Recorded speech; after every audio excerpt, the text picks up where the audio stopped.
Waalaikumsalam.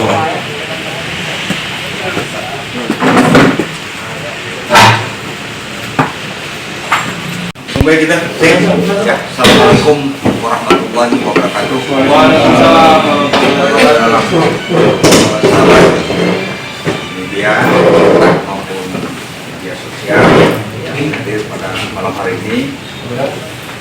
Malam hari ini dari BPKB Sumsel keputusan DPP PKB terhadap calon kepala daerah, bupati dan wakil bupati untuk Kabupaten Musirawas Utara.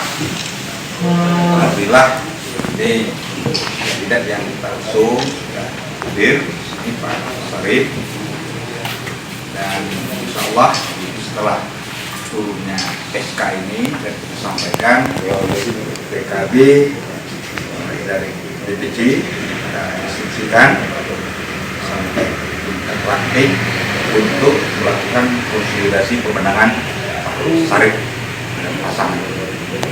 Ketua DPP PKB menguatkan beserta Sarif dan Bendahara Usul pengurus yang ada di media. Alhamdulillah hari ini kami diundang ke kantor DPP maka dengan dukungan kepada kami dalam rangka pilkada supaya tentunya mengucapkan terima kasih dan mohon maaf apabila dari bakal wakil kita Pak Surya sekarang masuk Jakarta ada partai juga di sana. Jadi mohon maaf tidak ada malam ini. PBB berapa kursi?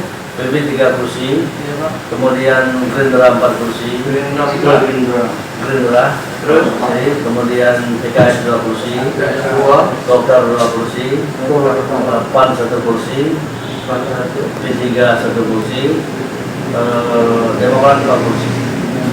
Insya Allah Demokrat tidak lama lagi kalau kita dapat undangan sudah Demokrat 5 kursi. Target suara Pak? Saya targetkan 60%. 60%. 5 miliar. Ya 5 miliar untuk tamat di sekolah di madrasah di Pondok Pesantren Al-Amin yang ternama di Pulau Jawa, baik Al-Amin, Gontor dan Tembuiran disekolahkan di sana. Nah, harapan saya jadi sumber daya alam yang kaya Nusantara bisa diimbangi dengan sumber daya manusia yang handal. Insyaallah nanti ya. Makanya saya mengharapkan PKB dan pendukung saya karena dapat mendengar juga agamanya di mayoritas di situ adalah Muslim. Karena itu dari saya, terima kasih dan telah menonton. Jangan lupa subscribe, share, komen, dan like ya.